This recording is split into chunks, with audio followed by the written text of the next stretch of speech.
Salut à tous et bienvenue dans ce nouvel update lecture.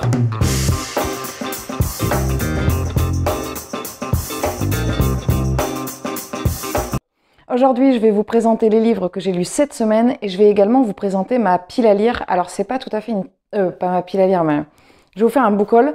C'est pas tout à fait le book haul du mois de février parce qu'on est déjà le 14 mars, je crois. Donc, c'est plutôt le book haul de février-mars ou en tout cas, c'est le book haul depuis le dernier book haul que j'ai fait. Voilà, plus précisément. Je commence tout de suite avec les lectures que j'ai pu faire parce qu'il y en a quand même pas mal. D'ailleurs, je m'étais dit que j'allais d'abord vous présenter les graphiques. Donc, je vais poser celui que j'ai en main et je vais prendre un graphique. J'ai lu ce week-end le tome 8 d'Arte de Kei Okubo. C'est toujours chez, je ne sais jamais, chez Komiku Édition. Alors, Arte était partie à Venise et là, elle revient à Florence. Donc, on change d'atmosphère. Elle va reprendre ses repères chez son maître parce qu'elle travaille toujours en atelier. J'aime toujours autant cette série que je trouve extrêmement féministe et extrêmement bienveillante. Arte, c'est un personnage que j'aime beaucoup, qui est très engagé et en même temps qui est très naturel et j'aime beaucoup les messages qui sont véhiculés dans cette saga. Même si, bon, il y a quand même cette ambiguïté qu'il peut y avoir avec le maître, ça reste quand même très soft et c'est absolument pas du tout le principal dans cette saga. Donc, je vous recommande vivement. J'ai commencé à l'avoir tourné sur les réseaux un petit peu plus. Arte de Kei Okubo.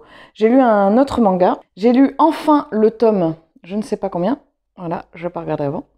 Le tome 7 de l'Atelier des Sorciers. Alors là, c'est de Kamoome Shirahama. Et c'est chez Pika. Alors, j'ai passé trop de temps entre le tome 7 et le tome 6 pardon, et le tome 7. Et du coup, je me suis un petit peu mélangé les pinceaux. Il a fallu me remettre un petit peu dans le bain. Parce que bon, autant dans Arte, on est vraiment dans un monde actuel, en fait. Enfin, pas actuel, mais dans un monde réaliste où Arte vit dans une Italie du XVIe siècle, je crois. Du 16e, je pense. Bref, en tout cas, c'est assez cohérent, alors que là, on est dans un monde complètement imaginaire. Et c'est vrai que le temps que les pièces se remettent en place, des fois, je me mélange un peu les pinceaux. Et là, j'ai laissé passer trop de temps. Donc, je vais essayer de récupérer mercredi la suite. Je ne sais toujours pas combien il y a de tomes, mais j'aimerais bien terminer cette saga. D'ailleurs, quand j'ai fait le bilan de mes sagas, j'ai pas parlé de mes sagas BD et manga, parce qu'il y en avait beaucoup trop. D'ailleurs, merci pour vos retours, c'était très sympa. J'ai lu cette semaine Je revenais des autres de Melissa d'Acosta. Alors, j'ai reçu en service presse Les douleurs fantômes de Melissa d'Acosta. Et je m'étais dit, est-ce que je le lis avant, est-ce que je le lis pas? Et je pense que j'ai bien fait parce qu'effectivement, sinon j'aurais rien compris. Il y a vraiment des personnages qui sont récurrents dans les deux séries. Ici, on va suivre une jeune fille qui s'appelle Ambre, qui, au tout début du roman, fait une tentative de suicide. Elle vit dans un appartement. Alors, je vous spoil pas, hein, c'est vraiment genre les 3 premières pages, quoi. Elle vit dans un appartement parce qu'elle est la maîtresse d'un homme marié, Philippe, qui l'a placée là. Et en fait, elle est dans un cercle extrêmement vicieux, très autodestructeur, où elle s'est isolée et où elle ne vit vraiment que pour cet homme qui a un ascendant sur elle assez négatif, assez mauvais. Et donc, du coup, elle fait une tentative de suicide et lui, pour l'aider, décide de l'envoyer dans les Alpes faire une saison dans un restaurant. Donc, on la retrouve dans les Alpes, et là, dans les Alpes, en fait, elle va faire plein de rencontres avec un jeune homosexuel, avec une jeune mère célibataire, et en fait, Rosalie et Tim, et en fait, ce qu'on va faire dans ce livre, ce qui va se passer, c'est qu'on va vraiment suivre la reconstruction, la construction, l'épanouissement de tous ces personnages, le pourquoi du comment ils en sont arrivés là, pourquoi est-ce que ils ont tous ces blocages, pourquoi est-ce que ils ont coupé, par exemple, pour certains avec leur famille ou avec leurs amis. Et en fait, ils vont se réparer mutuellement. Et c'est exactement ça. Ce livre, c'est le livre de la réparation. Comme c'est le deuxième Melissa d'Acosta que je lis, comme dans Les Lendemains, qui était aussi un livre sur la réparation, mais pas du tout de la même façon, et pas du tout avec la même base. Mais j'ai trouvé que c'était un petit peu le schéma qu'on retrouvait chez cette autrice. Et c'est extrêmement bien fait. Pour ma part, j'ai trouvé ça très bien fait. On ne tombe pas dans le pathos, on est vraiment sur des personnages qui ont des hauts et des bas, comme dans des relations réelles, en fait. On n'est pas sur... Enfin, alors c'est vrai que des fois, ça peut paraître un petit peu long. J'arrive pas à finir mes phrases. Ça peut paraître un petit peu long parce que Justement, c'est très proche de la réalité. C'est-à-dire qu'il y a des moments où il y a il y a des pages où, bon, ben voilà, c'est des choses qui sont assez anodines ou banales. Et en fait, ça permet de mettre en place tout ce qui se passe après. Et ça nous plonge vraiment dans ce chalet, vraiment dans cet univers. Ce qui fait qu'on se sent réellement proche de ces personnages, en fait. On crée une proximité avec eux qui est très, très forte. Moi, j'ai beaucoup apprécié les personnages. Bon. J'ai vu une chronique je crois que c'est Steph de Piketty qui disait qu'elle trouvait étrange un petit peu la relation entre deux personnages, Tim et Ambre, ce que je peux comprendre. Après, c'est vrai que moi, ce bouquin m'a beaucoup parlé puisque on est sur, pas un huis clos, mais avec cette ambiance saisonnière où vraiment les personnages vont venir créer un lien très fort parce qu'ils vivent tout le temps ensemble, ils travaillent ensemble, ils vivent ensemble. Ça m'a parlé puisque moi, je travaille en séjour l'été et que pendant 15 jours, on se retrouve un petit peu dans cette ambiance où on est les uns avec les autres, on vit ensemble, on dort ensemble, on mange ensemble. Et donc, du coup, on travaille ensemble, ce qui fait que ça crée des liens qui peuvent être très, très forts. Et je m'y suis retrouvée. Alors après, moi, ça dure 15 jours. Là, ça dure 6 mois. Mais c'était vraiment intéressant. Je lis la semaine prochaine en lecture commune. Je vais lire Les douleurs fantômes. Et j'ai hâte de retrouver les personnages. Je suis contente de ne pas les avoir enchaînés parce qu'il me fallait un petit temps de respiration.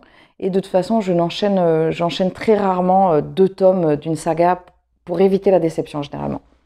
Ensuite, j'ai commencé une autre lecture les deux, je les ai commencés en début de semaine et en lecture... Non, pas en lecture commune, je revenais les autres. Mais les deux, je les ai lus en début de semaine et samedi, je suis allée donc à la bibliothèque. Et je trouvais dommage qu'à chaque fois que j'aille à la bibliothèque, je prenne un livre que j'étais en train de lire et finalement je prenne juste des tomes de saga, des tomes de manga et je ne lise pas vraiment ce qu'il y avait dans la bibliothèque puisque j'avais toujours mon livre en cours. Donc j'ai pris un livre complètement au hasard. Je l'ai pris en fonction de la couverture. J'ai pris Glaneur de rêve de Patti Smith. Je ne suis pas du tout une adepte de Patti Smith. Je ne suis pas contre, je ne suis pas pour. Je ne l'écoute pas. Enfin, je ne l'ai jamais écouté. Enfin, si, j'ai déjà écouté, mais brièvement, très très brièvement, j'ai dû écouter une chanson. Donc j'ai lu alors c'est chez Gallimard, pardon. Ici on dit c'est un récit autobiographique bref et lumineux. Moi je dirais, attention, je vais me faire critique de livre, critique d'art. Non mais c'est pas ça, c'est que pour moi c'est plus proche de la poésie en fait que d'un récit autobiographique. Il y a une partie autobiographique, mais pas que. Ici, Patti Smith, en fait, va nous livrer des pans de sa vie qui, des fois, peuvent être très oniriques et des fois très poétiques et des fois très crus. Enfin, crus, non, très réalistes. Et en fait, c'est accompagné de photos, alors des photos qu'elle a pu prendre, des photos qui ont un lien généralement avec ce qui est marqué, mais pas toujours. Et on est vraiment dans cette Amérique profonde qui m'a donné envie de lire des livres sur l'Amérique des années 60. J'ai beaucoup aimé ce livre. Pardon, je ne vous ai pas précisé, mais Je revenais des autres est un coup de cœur. Celui-ci, enfin sur le moment, c'était un coup de cœur. Bon, je ne sais plus en fait. Bon, je vais voir. Celui-ci aussi, je l'ai beaucoup aimé. Je ne suis pas sûre que ce soit un coup de cœur les deux en fait. Mais bon, bref, il faut que je laisse encore... il faut que je laisse un petit peu macérer tout ça pour réfléchir si vraiment ce sont des coups de cœur ou pas. Donc Glaneur de rêve, c'est un récit qui est beaucoup plus pas philosophique, mais beaucoup plus poétique. Il est assez court, mais en fait, j'ai relu certains passages. Alors, je me suis dit que j'allais vous dire, j'ai écouté de la musique en même temps et qui s'y prêtait très très bien. Et je m'étais dit que j'allais vous noter quel est le titre, quel est le compositeur que j'ai découvert par hasard en fait en écoutant de la musique sur Deezer et ensuite qui a accompagné ma lecture et qui a accompagné... Non, pas la prochaine lecture. Je vous le mettrai ici là, en bandeau, c'est un musicien russe, pianiste. J'en parlerai un peu plus dans le vlog. Donc j'ai beaucoup aimé ce petit récit que j'ai lu également ce week-end, Glaneur de rêve de Patti Smith. Je ne l'ai absolument, bien évidemment, jamais vu tourner et c'est ça que j'aime bien dans le fait d'avoir pris un livre complètement au hasard, c'est que j'ai pas du tout été influencée par les différentes booksphères, booktubes, tout ça, que j'apprécie beaucoup d'ailleurs. J'ai lu ensuite La Servante écarlate de Margaret Atwood chez Robert Laffont, Pavillon Poche, et là, c'est un coup de cœur. Là, il n'y a pas de doute, c'est un coup de cœur. C'est un livre que j'ai lu en lecture commune, celui-ci on l'avait découpé sur la semaine et on a été complètement en accord avec Claire sur toute la lecture. Ça a été vraiment une lecture très très forte. Ici, on va suivre, je vous fais le pitch, même si je pense que beaucoup le connaissent. On va suivre une jeune femme qui s'appelle Daufred. Alors, dans la série, elle s'appelle Offred. Mais là, elle s'appelle... Bon, c'est pas marqué, de toute façon, la couverture, elle dit rien du tout. Bon, Daufred, je crois que c'est. On va suivre une jeune femme qui est dans un monde où, au début, on n'en sait pas grand-chose. Ce qu'on comprend, c'est qu'elle est fertile, elle peut procréer, enfin, elle peut faire des enfants, mais que dans ce monde-là, a priori, les femmes n'arrivent plus à faire d'enfants et que celles qui y arrivent sont des servantes écarlates, c'est-à-dire qu'elles sont assignées à une maison généralement d'un haut gradé, et en fait, elles vont servir de réceptacle, elles vont servir de couveuse en fait, mais un peu plus parce que c'est elles, enfin bon, en gros, elles vont enfanter l'enfant du général, du haut gradé chez qui elles vivent, mais tout est tourné autour de ça, c'est-à-dire qu'elles ne vivent pas pour elles portent des espèces de caches qui les cachent du monde complètement, pour que des œillères en fait, pour qu'elles ne voient pas ce qui peut se passer et pour qu'elles ne soient pas distraites. Alors dans ce monde-là, les femmes, la coquetterie n'existe plus, les femmes n'ont encore une fois pas accès à la culture. Je dis encore une fois parce que ça m'a fait beaucoup penser à Vox, j'en parlerai après. Et en fait, cette jeune femme, elle va vivre sa vie. Et on va la suivre à travers les nuits, dans les nuits où elle va avoir des souvenirs, où elle va vouloir aller se rappeler, où elle va venir puiser dans ce qui va la réconforter, ou pas des fois, et les journées où en fait, sa journée, elle est rythmée par, elle va faire les courses pour son, je crois que c'est un général, elle va... alors, elles sont toujours par deux. Les femmes, dans ce monde-là, s'auto-surveillent, en fait. C'est ça qui est hyper vicieux. C'est qu'en fait, elles sont toujours par deux pour que, si jamais il y en a une qui dévie un petit peu, eh bien, l'autre la dénonce, en fait, tout simplement. C'est un monde extrêmement cruel. C'est un monde dur et c'est un monde qui se passe dans le futur. Alors, au début, on a le discours que Margaret Atwood a fait au tout début, en 2017, quand elle a reçu le prix des libraires allemands, le 15 octobre 2017. Et en fait, c'est glaçant parce que c'est très actuel. Ce livre, il peut être très actuel, il peut parler de beaucoup de femmes dans des pays. On apprend par la suite que tout ce qui est décrit dans ce livre est déjà, oui c'est ça, je suis en train de réfléchir si je ne confonds pas avec un autre, non c'est celui-là, est déjà arrivé. Donc c'est terrible. C'est terrible parce que tout ça c'est possible en fait. C'est pas très loin et ça plane au-dessus de nos têtes. Après, c'est un livre, moi ça a été un coup de cœur, mais c'est un livre lent. C'est un livre très lent, il n'y a pas d'action, enfin très peu. Tout est distillé comme ça de manière très ponctuelle, on en sait peu, on suit surtout cette femme en fait et tout ce qu'elle peut ressentir, tout ce qui peut se passer pour elle, mais vraiment on n'est pas sur un livre d'action. Alors, je le précise parce que c'est un très très gros bébé, il fait 550 pages et si on s'attend à de l'action, on est déçu. La 4e de couverture spoil quelque chose qui n'arrive pas en fait. D'ailleurs, je ne comprends pas. Je ne comprends pas du tout. Voilà, je vous le dis, je ne sais pas si je vous le dis ou pas, mais moi, je n'ai pas compris cette 4e de couverture qui n'est pas en lien forcément avec le bouquin. Donc, ne la lisez pas ou ne vous y fiez pas ou faites-le, je ne sais pas. Mais en tout cas, si vous attendez ce qui est marqué là, ce n'est pas forcément bon.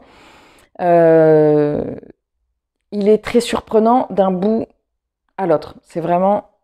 Enfin, moi, il m'a épaté. Enfin, oui, il m'a épaté et il m'a coupé le souffle, en fait. Et je l'ai lu en même temps, j'écoutais la bande-annonce, pas la bande-annonce, la BO de la série, qui a cette espèce de pesanteur, ce côté très, très oppressant en fait. Donc ça collait parfaitement. J'ai trouvé qu'il y avait énormément de ressemblances avec Vox. Et ça m'a beaucoup dérangée parce que ce livre a été écrit bien avant Vox. Et finalement, je me suis dit, ouais, ça ressemble quand même vraiment beaucoup. Et tout ce que j'ai pas aimé dans Vox, en fait, je l'ai aimé dans ce livre. C'est-à-dire, je trouve que Vox ne va pas assez loin, n'est pas assez... Et en même temps, il y a plus d'action qui s'y passe que dans celui-ci. Donc... c'est pas une question d'action en fait, c'est vraiment une question de pesanteur. On a un côté il est très abouti ce livre, il va vraiment loin, il est étouffant quoi, mais il est génial. Je vous le conseille donc à 3000%. Il y a une suite que je ne lirai pas tout de suite parce que je veux pas être déçue comme d'habitude. Je trouve que le bouquin, je connaissais pas la collection Robert Laffont et le livre a très bien vieilli, je suis très contente. Et je trouve cette édition très belle, donc j'irai reprendre dans cette maison d'édition. Ça fait partie des livres que j'avais eus à mon anniversaire. J'ai lu également dans le cadre du prix de la Mouette, Rose and Crow de Amélie Sarn et Lise Garçon. Donc c'est la 2e que je lis dans le cadre du prix de la Mouette. Alors là, par contre, ça l'a pas trop fait. J'ai trouvé les traits très... alors j'ai bien aimé les dessins, mais les bulles, il y a très peu de texte et très peu d'images par planche. On va suivre une jeune fille qui s'appelle Rose et qui a l'air d'avoir un pouvoir sur les plantes. Et en fait, je le mets comme ça pour pas que vous ayez le gros reflet de la lampe derrière, là. Pas facile.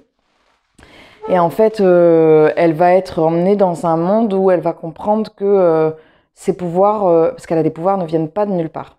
Je peux pas tellement vous en dire plus parce qu'en fait, ben, y a rien. Enfin, je l'ai trouvé dommage ce livre parce qu'il y a rien en fait. Oh, je peux pas vous montrer la dernière planche, mais la dernière planche, c'est typique, c'est typiquement ça. En fait, ce qui m'a dérangé, c'est que le sujet fait pas très jeunesse. Enfin, le sujet, enfin, c'est pas qu'il fait pas très jeunesse, mais il fait pas que jeunesse, il n'est pas limité au cadre jeunesse. Et en fait, le traitement qui y est fait est complètement jeunesse. Donc du coup, je trouvais qu'il y avait un décalage qui a fait que ça n'a pas collé avec moi. Bon, j'ai encore 3 livres à lire dans le cadre du Prix de la Mouette. Je vais maintenant passer à mes lectures en cours. Donc là, il y en a plutôt quelques-unes, ça veut rien dire, il y en a plutôt pas mal. Puisque, en fait, je vous ai dit, ça a été une bonne semaine de lecture. J'ai lu les 2 livres sur la semaine et après, j'ai lu ce week-end. Donc j'ai commencé Le Train bleu de Agatha Christie, que je voulais finir ce week-end, mais en fait je me suis fait hyper par... j'ai regardé 2 reportages sur Arte, j'ai regardé un reportage sur Stephen King et un sur Jim Carrey. Celui sur Stephen King m'a donné envie de lire tous ses livres, je vous recommande chaudement, il est vraiment super. Donc je n'ai pas fini Le Train bleu d'Agatha Christie. Dans les livres que je lis en cours, il y a également, je continue Enfance de Marie Desplechin et Claude Ponty. Donc là, j'ai quasiment terminé. Je lis, c'est vraiment super intéressant. Je lis, généralement, je lis 10 biographies, je dis entre guillemets, parce que c'est très subjectif en fait comment c'est tourné. Et puis après, je fais une pause. Et aujourd'hui, ce matin, j'ai commencé très peu, vraiment très peu, 20 pages. 10 pages, La mer sans étoiles d'Erin Morgenstern, que je lis en lecture commune avec Camille des Idées de Mims, Ben de Je me livre et d'autres personnes sur la lecture commune. Et je vais commencer avec une autre Claire. J'alterne les Claires en ce moment sur les lectures communes. La ferme du bout du monde de Sarah Vaughan. Je ne l'ai pas commencé, c'est là où je dois aller, enfin c'est le goal que je vais avoir aujourd'hui. J'ai quand même pas mal de pages à lire par jour sur ces 2 livres, donc je ne sais pas si je vais avancer Le Train bleu, parce que je le prendrai en dernier en fait. Je lis l'un, je lis l'autre, et ensuite, selon où j'en suis arrivée, je finis Le Train bleu. Je l'aurai fini la semaine prochaine, mais je ne sais pas encore. Voilà. C'en est tout pour l'update lecture. Maintenant, je vais passer à mon book haul qui est hyper conséquent, mais vous allez comprendre pourquoi. Ne me jugez pas sur ce book haul, vraiment, c'est pas tellement ma faute, vous allez comprendre tout de suite. Bon, je les prends comme ils viennent, donc du coup, je les prends pas dans l'ordre dans lequel je les ai eus, achetés. Vous allez voir. J'ai trouvé le 2e tome de Phobos. Alors, je l'ai acheté parce qu'il est complètement neuf et que j'ai le premier dans ma palle et que je sais que je vais adorer. Enfin, j'imagine. Et que je l'ai payé 3,50 € chez un bouquiniste. Donc, voilà, c'était vraiment... je n'avais pas tellement le choix. Donc, j'ai pris le 2e tome de Phobos. J'ai pris un Agatha Christie qui n'était pas prévu, Une poignée de seigle. Je l'ai pris parce qu'il était dans le gîte où on était en Dordogne.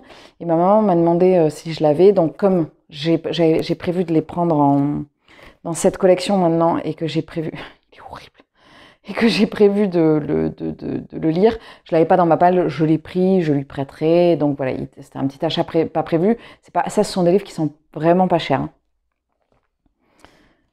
J'ai acheté aussi, alors ça par contre c'est l'un des seuls livres que j'ai acheté, Le Chant d'Achille de Madeline Miller. Alors celui-là, je l'ai vu pas mal tourner et j'ai vu notamment dans les gens que je suis, j'ai pas parlé de la bouquinade, mais c'est la bouquinade qui en a parlé et qui m'a hypé de ouf. Et il y a eu aussi Camille des Idées de Mims qui m'a donné envie de le lire, donc j'ai acheté Le Chant d'Achille. Mais c'est vraiment, vous allez voir, il n'y en a pas tant que ça que j'ai acheté quoi. Ensuite, je suis allée chez ma grand-mère qui m'a donné des livres. Donc, elle m'a donné Ces belles inconnues de la Révolution de Juliette Benzoni. Je ne sais pas du tout. Je ne sais pas si j'ai déjà lu de Juliette Benzoni. Donc, je vais voir. C'est quand même une autrice ultra connue. Elle m'a donné également Les enfants après eux de Nicolas Mathieu de chez Babel. Et je suis hyper contente parce que je l'ai vu tourner dans un challenge lecteur de l'extrême. Il y a quelqu'un qui l'a lu, qui est tombé sur cette lecture et ça avait l'air bien en fait. Donc ça me donnait envie. Donc du coup ça tombe bien que je l'ai récupéré. J'ai trouvé dans une boîte à livres un livre qui me donnait envie qui s'appelle Seul au monde, c'est le tome 1. J'ai regardé, ça a l'air d'être un livre posta, donc un petit jeunesse. Voilà, je le calerai, je sais pas quand, je ne sais pas. J'ai reçu également un service presse de Albin Michel Imaginaire. Alors j'ai reçu, c'est pas dans le cadre des services presse que j'ai reçu de Albin Michel. Là c'est vraiment Albin Michel Imaginaire, j'en reçois de temps en temps quand j'en demande. Alors ça me dérange toujours de dire que je demande quelque chose parce que bah c'est pas, ça marche pas comme ça en fait. C'est pas, je les appelle, je leur dis ouais voilà j'ai vu, ça me plairait trop. Non, j'en suis pas là du tout. Et même je pense que j'en serai jamais là parce que c'est pas ma façon de fonctionner. Mais j'ai un lien avec Albin Michel Imaginaire où c'est déjà arrivé qu'il m'envoie des livres. C'est la 3e fois. Donc là, il m'a envoyé L'architecte de la vengeance de Toshi Oneibushi. Je pense que je vais le lire très rapidement parce qu'il est très court et qu'il va bientôt sortir, je crois. Donc je voudrais le lire avant sa sortie. Je m'étais dit que peut-être que je ferais une coupure sur Mars au féminin et que je le lirais. C'est-à-dire que là, si avant la fin de la semaine, ce qui est peu probable parce que j'ai un week-end chargé, j'ai un concert ce week-end, d'ailleurs j'ai un concert aujourd'hui aussi, si j'ai fini La mer sans étoiles, le Agatha Christie et La ferme du bout du monde, je placerai celui-ci. J'ai également acheté le tome 5 de Meurtre et les enquêtes d'Anna Svensson de Joanne Fluke. Donc là, c'est Meurtre et Cupcake au caramel. Je l'ai acheté tout de suite après avoir terminé le 4 parce que j'avais trop envie de rester dans cet univers. Donc je ne vais pas le placer tout de suite parce que je sais qu'après, il y aura un écart assez grand avec le tome 6. Mais c'est toujours un régal de lire cette saga, donc j'ai acheté le tome qui était sorti. Je me suis acheté aussi un petit livre à Lascaux. J'ai pris Rendez-vous à Lascaux de Brigitte et Gilles Deluc parce que je voulais en savoir un peu plus quand j'y étais et c'était fort intéressant. Et sauf que je ne l'ai pas lu, mais je vais le lire. Voilà, je vais le lire dans le mois prochain très certainement. Dans les services presse que j'ai reçus d'Albin Michel cette fois-ci, c'était un livre que j'avais demandé parce qu'on m'a proposé de choisir. Donc j'ai pris celui-ci. J'ai pris donc Les douleurs fantômes de Melissa d'Acosta, qui est la suite de Je revenais des autres que j'ai également acheté ce mois-ci, puisqu'en fait, j'ai reçu celui-ci, pensant que c'était le dernier de Melissa d'Acosta, parce que j'étais complètement aux fraises. Et donc, du coup, comme j'ai reçu celui-ci, j'ai acheté celui-ci. Donc, vous comprenez, ils vont ensemble, voilà. Mais normalement, il n'y avait que celui-ci, en fait. Au départ, j'avais été contactée par Albin Michel pour recevoir celui-ci que j'ai lu. Donc, en fait, là, dans le book haul que je vous montre, il y en a déjà 2 que j'ai lus. Celui-ci et le Melissa d'Acosta. Donc, Amour et vieille dentelle de William Crépin, c'est le premier tome des Panthères grises, qui est donc un cozy mystery français et qui était hyper sympa. J'ai vraiment beaucoup apprécié cette lecture. Et ensuite, là, je me suis fait... Alors, je me suis fait hyper par les Chroniques de l'Hérisson, les lettres d'Edith Wharton.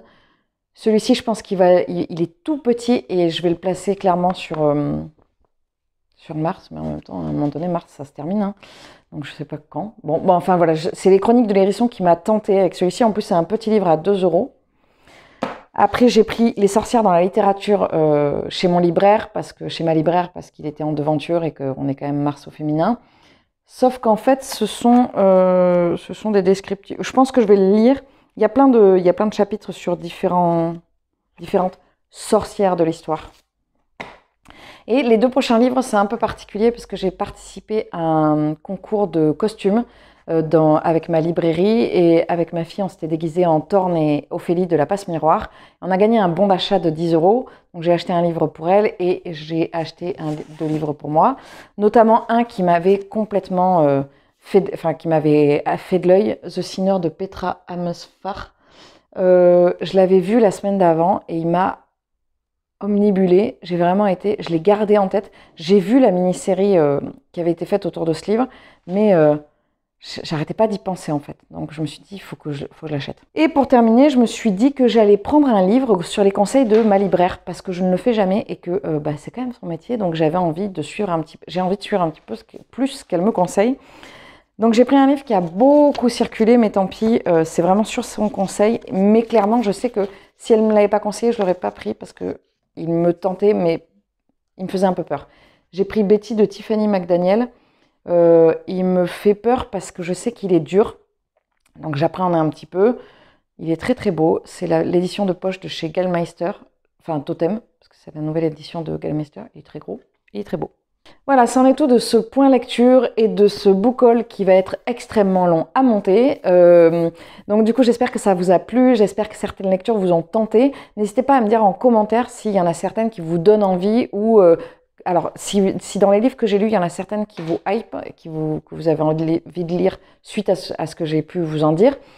Et si dans les livres que je vous ai présentés dans le book haul, il y en a qui vous tentent en lecture commune, n'hésitez pas. Mars, j'ai quasiment fait que des lectures communes et ça m'a boosté de fou.